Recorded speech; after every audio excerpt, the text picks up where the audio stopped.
नमस्कार. महाराष्ट्राचे राजकारण या यूट्यूब चॅनलमध्ये तुम्हा सर्वांचं स्वागत. या यूट्यूब चॅनलच्या माध्यमातून आपण महाराष्ट्रातील 48 लोकसभा मतदारसंघाचा आढावा घेतला आहे. सध्या आपण महाराष्ट्रातील 288 विधानसभा मतदारसंघाचा आढावा घेत आहोत. महाराष्ट्राचे राजकारण या यूट्यूब वरती आपण रोज एका नवीन विधानसभा मतदारसंघाचा व्हिडिओ अपलोड करत असतो. तो अपलोड केलेला व्हिडिओ तुम्हाला समजावा, तुमच्या मोबाईलला नोटिफिकेशन यावं, यासाठी या यूट्यूब चॅनलला सबस्क्राईब करा. आज आपण वाशिम जिल्ह्यातील कारंजा या विधानसभा मतदारसंघाचा आढावा घेणार आहोत. कारंजा या विधानसभा मतदारसंघामध्ये वाशिम जिल्ह्यातील कारंजा आणि मनोरा या दोन तालुक्याचा समावेश होतो. 2008च्या परिसीमन आयोगाने मतदारसंघ पुनर्रचना करताना या मतदारसंघाला 35 क्रमांक दिला आहे. हा कारंजा विधानसभा मतदारसंघ यवतमाळ वाशिम या लोकसभा मतदारसंघामध्ये येतो.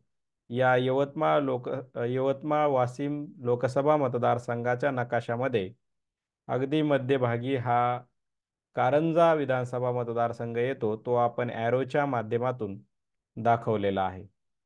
आता 2019च्या विधानसभा निवडणुकीत या कारंजा विधानसभा मतदारसंघात काय समीकरण राहिलं होतं ते आपण थोडक्यात बघणार आहोत. 2019च्या विधानसभा निवडणुकीत कारंजा विधानसभा मतदारसंघातून भाजपचे उमेदवार राजेंद्र पाटणी हे विजयी झाले होते. त्यांना 73,205 मते मिळाली होती आणि त्यांच्या विरोधात असणारे राष्ट्रवादी काँग्रेसचे उमेदवार प्रकाश डहाके यांना 50,481 मते मिळाली होती. अशा प्रकारे 22,724 मताधिक्याने भाजपचे राजेंद्र पाटणी हे या कारंजा विधानसभा मतदारसंघातून 2019च्या विधानसभा निवडणुकीत विजयी झाले होते. राजेंद्र पाटणी हे गेल्या 2 टर्म या कारंजा विधानसभा मतदारसंघाचं प्रतिनिधित्व करत आहेत. त्या अगोदर त्यांनी विधान परिषदेचं सदस्यत्व देखील भूषवलेलं आहे.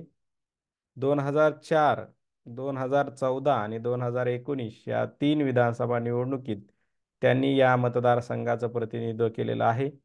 2009च्या विधानसभा निवडणुकीत राष्ट्रवादी काँग्रेसचे प्रकाश डहाके हे या मतदारसंघातून विजयी झाले होते. राजेंद्र पाटणी यांचं अलीकडेच निधन झालं आहे आणि त्या अगोदर प्रकाश डहाके यांचं देखील निधन झालं होतं. आता या मतदारसंघातून युती आणि आघाडी ही दोन्ही उमेदवार नवीन असतील. आता 2014 आणि 2019च्या विधानसभा निवडणुकीत या कारंजा मतदारसंघाचं काय समीकरण राहिलं होतं ते देखील आपण थोडक्यात बघणार आहोत. राजेंद्र पाटणी हेच 2014च्या विधानसभा निवडणुकीत देखील या मतदारसंघातून विजयी झाले होते. 2014ची विधानसभा निवडणूक महाराष्ट्रातील प्रमुख पक्ष काँग्रेस, राष्ट्रवादी काँग्रेस, भाजप, शिवसेना हे स्वतंत्र निवडणूक लढले होते.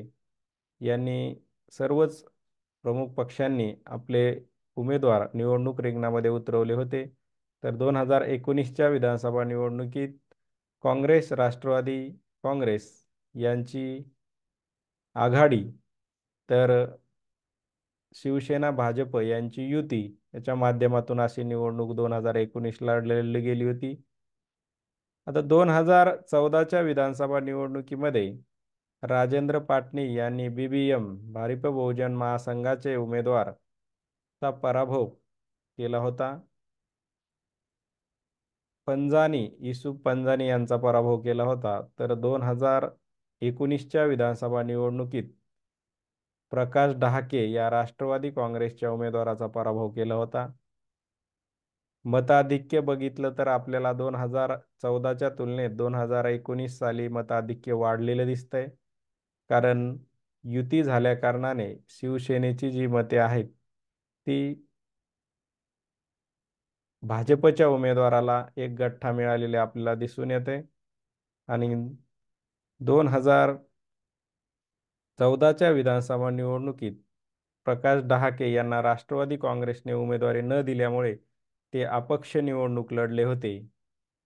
आणि त्यामुळं राष्ट्रवादी काँग्रेसची मते इथं 2014ला विभागली गेली आहेत. आणि 2019च्या विधानसभा निवडणुकीत प्रकाश डहाके यांना राष्ट्रवादी काँग्रेसने उमेदवारी दिली असली तरी देखील शिवसेनेची मते आणि भाजपचे युती असल्याकारणाने राजेंद्र पाटणी यांचा इथून सहज विजय झालेला आपल्याला दिसून येतोय. आता 2024च्या ऑक्टोबरमध्ये होणाऱ्या विधानसभा निवडणुकीमध्ये या कारंजा विधानसभा मतदारसंघातून युती आणि आघाडीचे दोन्ही उमेदवार नवीन असतील, कारण दोन्ही मागील निवडणुकीमधील उमेदवाराचं निधन झालेलं आपण बघितलेलं आहे.